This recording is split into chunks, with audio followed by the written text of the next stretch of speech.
Welcome back to my series, Dance Mums Uncovered.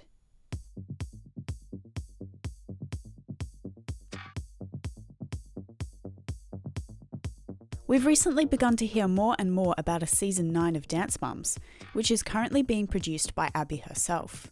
Today we'll be looking at who will be involved, where it will be distributed, what it will look like, and whether or not we should condone it. Because there is much more to the production of season 9 than Abby cares to show. Feel free to share your thoughts on the following evidence. First, let's look at production. Abby has been dropping hints about a season 9 of Dance Mums for years. She claims that after season 8 was released in 2019, Lifetime wanted her to film a competition show for them, which became Abby's virtual dance-off. According to her, the network agreed that if she did this show, she would get a Dance Mums season 9A, 9B, and 10A, consisting of 13 episodes each. At the network, I went into a meeting. They wanted another competition show. I would do their competition show if they gave me season 9A, B, and 10A. That's 13 episodes plus 13 more episodes. But then in 2020, all of these projects came to a screeching halt. In June of this year, when protesters were taking to the streets, rallying behind the Black Lives Matter movement, she was accused of making racist remarks by her season 8 Dance Mums co-stars, Adriana and Cameron. Other accusations were made by other cast members, including Cameron, Nakaya, and Kaya. Abby was dropped by Lifetime during the controversy, cancelling all the shows that had been planned with her. Although she issued a public apology to Adriana and Cameron, she didn't directly apologise to any of the other cast members whom she had hurt in similar ways. During 2022, Abby began to search for kids to appear on season 9. For a while, many suspected that Abby was using the idea of a season 9 to try and attract more students to her events and classes, claiming that she was scouting talent for upcoming projects. And during 2022, Abby began to search for kids to appear on season 9. She claims that the search to find kids was easy, but they struggled to find good mums. She believes that many of them don't want to be on the show because they're scared to fight with a woman in a wheelchair. And those that were good television personalities, she says, have kids that are too young or inexperienced to be on the show. We have a group of tween teens, and we have a group of petite, mini, in between age. I can find kids all day long, but I cannot find moms. I'm in a wheelchair now. I had cancer survivor. So people don't want to be combative with me. We have a list of moms that are off the charts that are great, and their kids aren't right. Their kids are too little, too young to learn a new routine every week. So far, the new season of the show has been filmed by ALDC ambassador Michael David. It's quite likely that he has been organising the crew and equipment that we have been seeing in promotional material on Abby's social media and during media interviews. As for where the new show will be distributed, Abby has confirmed that the new season won't be picked up by Lifetime. Abby has admitted that season 9 might be a YouTube thing because it would give her the most control over the show's production. She says that she doesn't want an executive producer to come in and overrule her. It will not be on the same network, obviously. It might be a YouTube thing because that seems to be the way I can control things more and keep it under control and not have some big executive producer come in and overrule me. But she also declared in 2022 that season 9 would be airing on a streaming service. Since no platform has announced their acquisition of the show, it seems unlikely that anyone has actually picked up the show yet. Next, let's explore the cast. Who will be featured on the new season? Abby has revealed that she will appear alongside both mums and children, just like in previous seasons. She says that she has found two groups, one consisting of teens and another consisting of minis and tweens. She says that she will go toe-to-toe not only with the mums, but with the older girls too, some of whom seem to be in the senior age category. There's little ones and there's moms. Can we expect you to go toe-to-toe with some of the moms? Yeah, and you can see me go toe-to-toe with the older girls kids too themselves. Abby has expressed an interest in inviting some of the former cast members back as guests on the show, including Brynn, Kalani, and Kendall. Is there anyone you'd like to see maybe make a guest appearance? We're looking at a young lady named Brynn. Okay. That came in. Possibly Kalani and Kendall will be invited. As for the Season 8 dancers, there is an incredibly strong chance that Hannah Collin will return. Abby filmed the 2022 ALDC boot camp in Pittsburgh for potential Season 9 footage. Hannah was there on set filming with her. It is unclear whether or not this footage will ever be used, given the fact that the Pittsburgh building has been sold and will be unavailable for reshoots or further filming. Evidence number 3, Abby in total control. What does it mean for the new season if Abby is in complete control? To answer this, let's look at the control that she had in previous seasons. James, a producer on the show, claims that he remembers fighting with Abby to put Paige on top of the pyramid after she won with her solo in season 2. Going into season 9, she won't have to answer to anyone about pyramid rankings, putting only her favourites on top. So the one fight I remember having was when I was adamant that Paige had to be at the top of the one pyramid, because I think she was only in the top once, right? Yeah, I think it was when she won that or won her solo. I was like, Abby, like I can't, like you have to like put Paige at the top of the pyramid this week. Christi says that Abby used to keep pushing the narrative on the show that she was the girls' manager, in the hopes that people would call her to offer jobs to the kids. Christi and Kelly believe that if anyone asked Abby for the Highlands or Chloe, she would instead tell them that they are unavailable, and would push one of the Zieglers to be involved instead. They have also declared that if the kids who were title holders left or backed out of the studio, they would have to pay $100,000 in cash within 7 days. They say that Abby used to threaten to blackball people in the dance world if they didn't pay.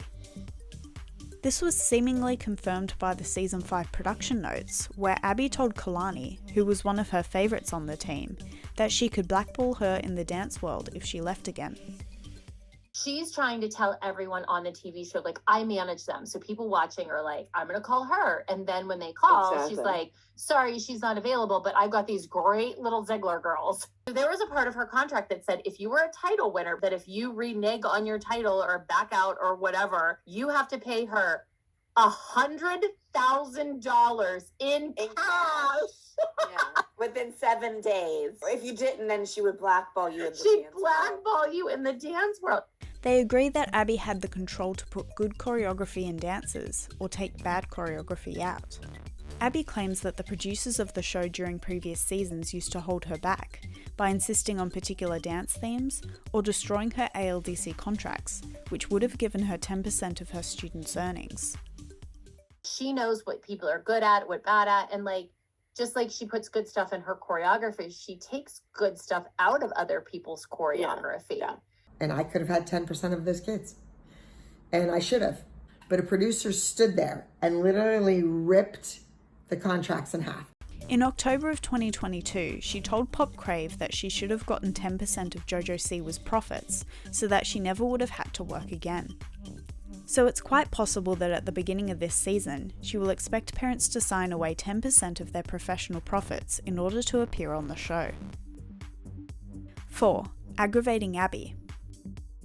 Children shouldn't have to follow insane expectations to receive good treatment from the adults around them. And if Abby wields the majority of the power on this show, the cast might have to make dancing their absolute #1 priority and tiptoe around all her pet peeves. If they don't, she might have the ability to edit them in a negative light or boot them from the show entirely. And what does Abby expect all her dancers to do? Let's find out. Listen to your dance teachers. Wear what they tell you to wear. Don't think for yourselves. You have to want it above everything else, above a family, above, a husband or wife or whatever, and children and a house. You need to sing, you need to act, you need to do silks, aerial work, acrobatics, gymnastics, maybe even a little combat fighting. You need to do it all, and you need to do it all every day. Stand at your kitchen counter, use it as your bar, and do a ballet bar yourself. I used to do those on the bus to competitions all the time. All the girls would. You just sit there making our rainbow names, and then we'll get yelled out for doing them because they're like, Abby would always say, no, you shouldn't be doing that. You should be working on your feet.